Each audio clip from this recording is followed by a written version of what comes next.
What's going on, guys? So I just reached level 73 on my Shadow Clone Rogue, and I wanted to share my build with you guys. So starting off, I'm going to go over the stats, and then the gear, the skills, and then finally the rotation of skills I use. And maybe I'll do like a nightmare dungeon or something like that. So to start off, the stats. So attack power at 5600 with my my two daggers. I'll go into the gear in a bit. 4700 armor and 6200 life. I'm trying to maximize attack power and life as much as possible. For stats, I have the intelligence as the highest, mainly because the critical strike chance. The resistance to all elements doesn't do all that much from what I've seen, but the critical strike chance is key because it gives me more, and you'll see it later in my skills. Every critical strike you get a extra life. So that's the main stats. Then we go into here for the more of the advanced stats. And this build is really focused on damage versus crowd control, so 205%. And the critical strike chance is 17 without any of the bonuses of my skills, so already pretty high base. And I also have pretty high damage versus healthy, high damage versus injured. And this actually increases a lot. When I have this gives me 30% increased critical strike chance against injured enemies. So with this and some other skills, some other aspects, I get almost 50% to critical strike against injured enemies. So that's the stats here. The defense, as I mentioned, the life, this is the armor. These are my resistances, around 40% or so. Damage reduction from close, because I'm mainly focused on, close combat with my melee rogue. And utility, I try to get as much movement speed as possible just to do dungeons more quickly. And I do have some lucky hit chance bonus with my skills, which I will show in a second after I go over my gear. And some cooldown reduction, which is, I'm trying to get more of this because this is the key to the build, because I do use preparation instead of the combo points and instead of inner sight. When I fight a boss, I usually switch to inner sight, but for the most part I use preparation. So that's the main stats here. For the gear, I'm still working on it, but this is what I have right now. Right now I have this helmet with damaging an elite, gives you a barrier absorbing damage, gives me 2 to shadow imbuement as well as basic attack speed. Cooldown reduction is where I get that 11%. This one's really cool. Evading through an enemy infected by shadow imbuement grants stealth for 4 seconds. So when I evade through an enemy, as it says, I get maximum life on kill for 4 seconds, 2%. So basically, I mean, when I destroy a bunch of enemies at once, my life pool goes right back up to full. I want to kind of get a different aspect for these pants. Oh, I'll go to the gloves, sorry. These are probably the key to this build here. I have lucky hit chance, and I'm trying to increase that more. But I get a chance to heal for 969 life. A chance for primary resource to get restored, which is important for this build because Twisting Blades is so energy intensive. And chance to mobilize and chance to daze. And being that I do a lot of damage versus crowd control, these are key. As well as the attacks deal randomly 1 to 290% of damage. So basically, let's say like 145% extra damage there. Or 45% extra damage on all attacks. Pretty awesome. And these pants, really I have these for the maximum life.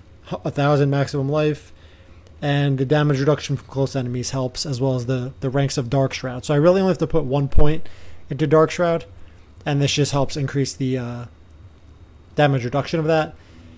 Boots, max evade charges, which is pretty awesome for this build because I'm using evade a lot. As I mentioned with evading through enemies, grants stealth. So I always have stealth on a group of enemies. And I also want to get another skill, which I have an aspect for, which I have not been able to find a better weapon to use it on yet. But I will. When you evade or shadow step, you leave a cluster of stun grenades. So this is just more crowd control once I put that on my weapon. Right now I'm just using this. So instead I have armor for 4 seconds, which helps. 45% is pretty high. And then on the boots here, as I mentioned, I have the 4 ranks of dash and the evade charges. So dash is rank 5 with this. And I mainly do it not so much for the damage, but for the cooldown. So I could use it simultaneously or in conjunction with my my preparation type build. So for those of you who don't know, every 100 energy you spend reduces the ultimate skills cooldown for 4 seconds. And it resets the cooldown of all other skills, which is pretty cool. In addition to Twisting Blades, which gives you cooldown reduction. This was recently nerfed down to 0.1, but it's still viable, I would say. And so when I use my Shadow Clone, and again, I'll go into the skills after this, but it's kind of all working together here. This clears all these, and then I get another dash.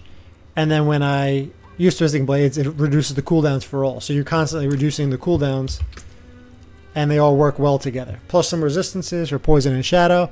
And then this one's really good. When you hit a crowd control enemy, there is up to a 40% chance for that crowd control effect to spread to another unaffected enemy.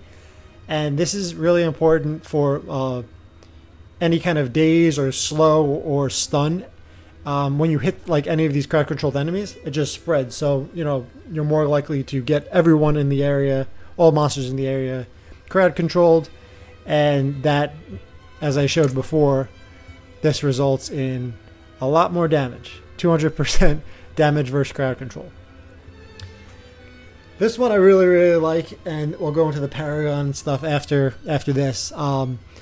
63 to all stats is really the key here, in addition to everything else, that the 60% vulnerable damage, critical strike damage with imbued skills, and the core skill damage and overpower. So these are all awesome stats to have on here. And the Twisting Blades for any two-handed weapon, the aspects get doubled. So instead of 15 and 30 for Twisting Blades, you get 30% return damage on hit, and then the orbit damage increases to 60.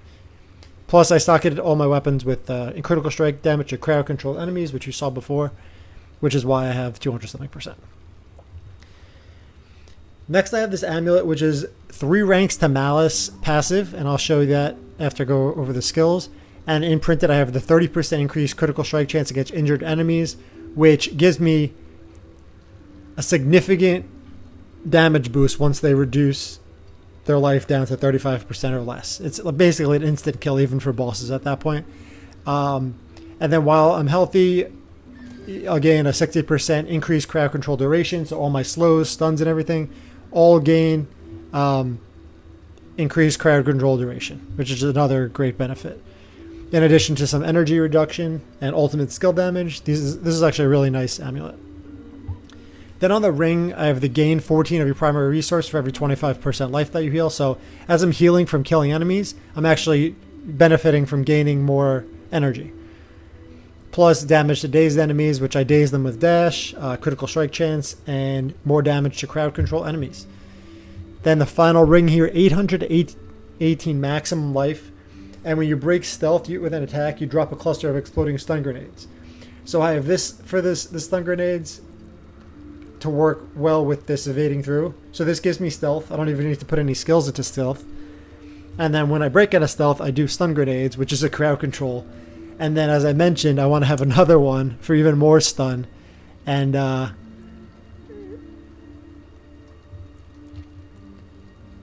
have, and these are all separate aspects, but I want to put this on the weapon or something like that. So anytime I evade, I'll do stun.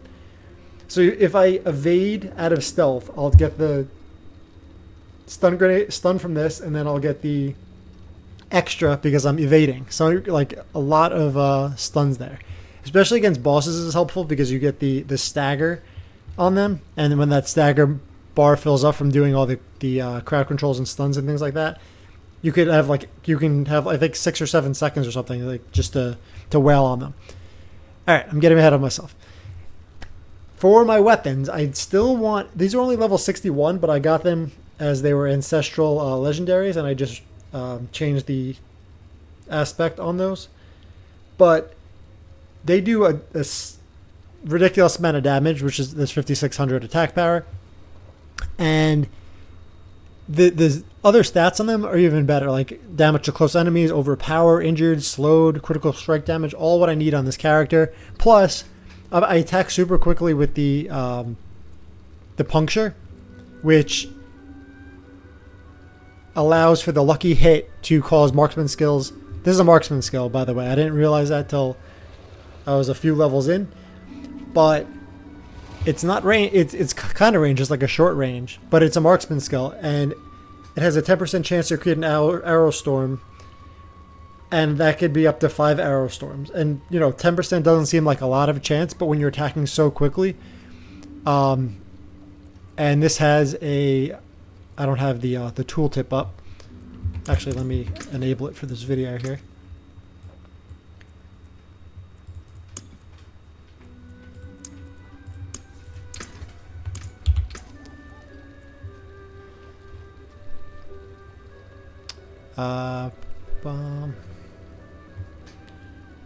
So this shows the minimum to maximum damage, and on the skill, it shows your lucky hit chance of 35%. So I have that plus my other skills, which I'll show you in a second, to give me almost 50% lucky hit chance every time I hit.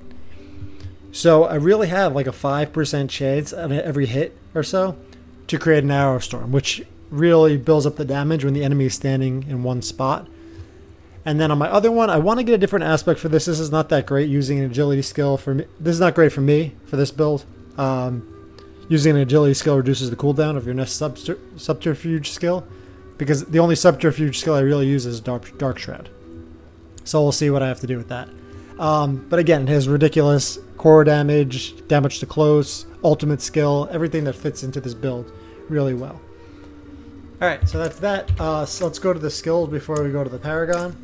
And I just have puncture, and this makes them vulnerable. This gives me energy, and then maxed out twisting blades. And even though this is nerfed, this is still worth it for the cooldown reduction for this build. 3 into heal for 3% maximum life when you critical strike close enemies, which I do a lot. And this basically, restores my health instantly. And this helps too. Close damage reduction. I probably want to add another skill point into this or two, but I gotta see what I could remove from. Increase 15% damage for weapon mastery on daggers. Dash, I only put 1 point into because my skills or my boots give me +4, I believe. And then enemies damaged by dash, increase critical strike damage, and discipline dash. It pretty much slows them if they're dazed. And this helps with my evasion cooldown, so I could use it more often with my conjunction with my skills or my gear that I showed. Dark Shroud, I like this one that gives me movement speed, so I can cruise through dungeons more quickly and evade out of like poison pools and things like that cause me a lot of damage. I've maxed out exploit here for the more healthy and injured enemy damage. And this is pretty awesome. It's 6 out of 3 here. 18% more damage to vulnerable enemies, which mostly they're all vulnerable because I'm using shadow imbuement. I'm using blended shadow imbuement, which makes them vulnerable. And this, by default, will just give you increased critical strike chance against injured enemies. So when they're imbued, with this, I get the injured 30-something% chance critical strike, plus this 15% chance, plus my 17%, and that's almost like 60-70% critical strike chance against injured enemies. And then this I have for more crowd control, chance to stun, and this one when I kill enemies, I get pretty much instant energy regen back, so I could continue using twisted blades. Taking a breath here. Shadow Clone. I really like using this one. I could do basically as much damage as I deal with my character, like pretty much double with the Shadow Clone. This gives it 20%. The base is 80, so that's 100% right there. And then you're also unstoppable, which I guess is a good benefit. in case you're slowed and you want to get out of it. And Innervation, just to get to this here, 3 out of 3. Every 100 energy you spend grants 15% lucky hit chance, and this works well with those gloves that I showed you before, and anything else that triggers on a lucky hit chance. And Alchemist Fortune, which allows my shadow damage to deal even more lucky hit chance. So I do have a really high lucky hit chance with all these skills, and then I have Haste, Impetus, however you, I guess Impetus, I don't know. 14% damage bonus, and then I have movement and attack speed bonus with Haste, depending on my energy. And then the passive skill I use, the Keystone, is Close Quarters, so I could use a Marksman, and I could use Cutthroat, which is Twisted Blades and Puncture. And I deal 20% increased damage in addition to getting to crowd-controlled enemies, which works, as I showed before, with crowd controls that I have. In addition, I do 20% more attack speed with my skills if I use a Marksman and Cutthroat skill. So these all really, really worked well together. I'll go to my Paragon. And my focus, again, is just damage. If this was hardcore, I would definitely change this build up to a little bit more defensive. But I went first with this Cheap Shot, which deals 25% more damage to crowd control enemy, up to 25%. This gives me 30% damage, plus 15% critical strike damage to crowd control. 50% damage to healthy enemies. Glyphs I'm kind of working on here. But you can see my intelligence is so high. It's because my gear gives me a good amount of stats. And this gives me 30% crowd control enemies. I recently just got this.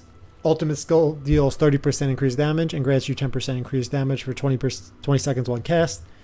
And 50% damage to healthy enemies. And you can see I'm just stacking all this damage that I can. 20% damage and some life. Got some armor in there, but 20% damage and dex. And I did this just because it's only cost me really 2 points to get. It's nearby. And I'm trying to get to this one here for more damage and then get to the glyph socket. And maybe I'll get this one here for more maximum life, but we'll see. And yeah, I mean, you can see this build is pretty heavily favored towards damage, injured damage, and crowd control damage, in addition to high overpower. So I'm gonna do real quick a dungeon just to show you guys how this works, and I'll be right back. All right, so we made it to the dungeon here. So normally what I do is I pop Dark Shroud, and then I pop Shadow Imbuement before I get into any group of enemies. And what I'm going to do is I'm going to dash through them, and that's going to apply the Shadow Imbuement, and then I can evade through them for that. Evading through enemy grants stealth, and then once I break out of stealth, I can get more damage or life per kill. So evade through them, and then you can see I'm, shadowed.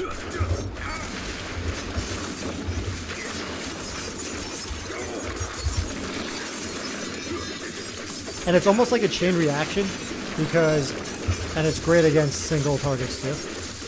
It's a chain reaction because enemies explode on death with Shadow Imbuement. And then it just kind of like chains to each of them. It's almost like a corpse explosion, which is why I like it, with the mobility of a rogue. So, because I did play, I played Necro in beta, and I played Rogue, but I like the corpse explosion, but I like the mobility of Rogue. So I wanted to make something that works in conjunction with one another and combines the two into one more effective build.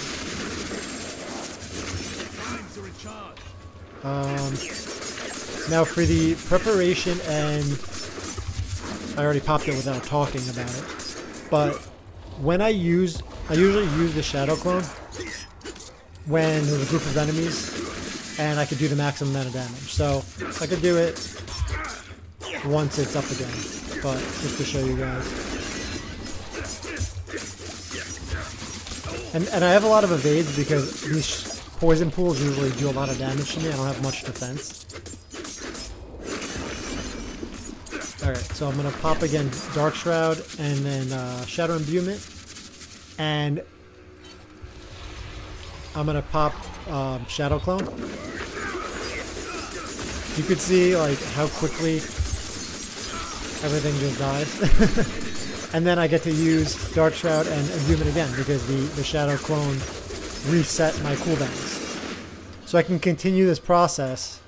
And I'm already at 27 again, even though I just used Shadow Clone, because when I use Twisting Blades, it reduces the cooldown for all the enemies that I hit. Uh-oh, Butcher! Oh, Jesus. I didn't expect this in this video.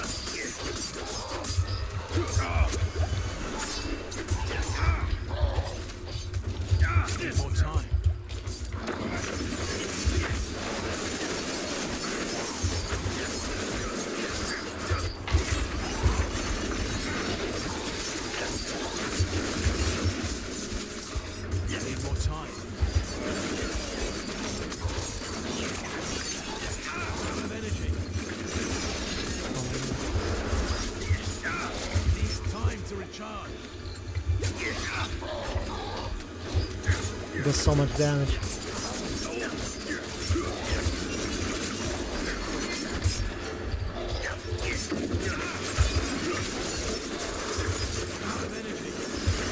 Once I get him down to 35%, I should be good, but until that point, I'm a little nervous.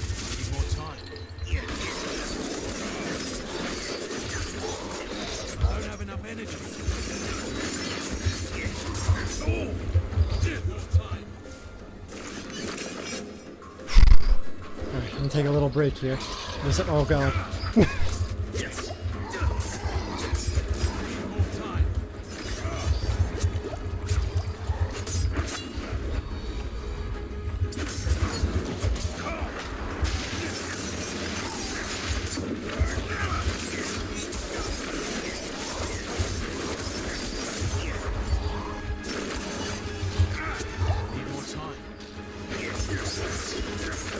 I'm gonna try to restore some health before the Butcher kills it. Oh no!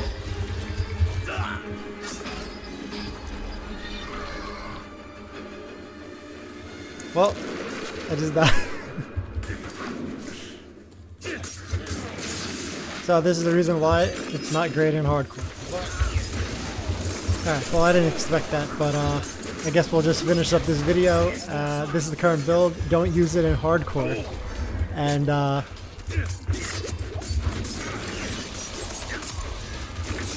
add some more survivability. This is my favorite build for softcore right now because it does so much damage. And I have killed the Butcher with it. I made a video on it, but in this video, I wasn't as successful. So I'm going to probably just end the video here. I went over everything from the skills to the Paragon to gear. If you guys have any questions, let me know below. But this is a really fun build to play. And thanks for watching.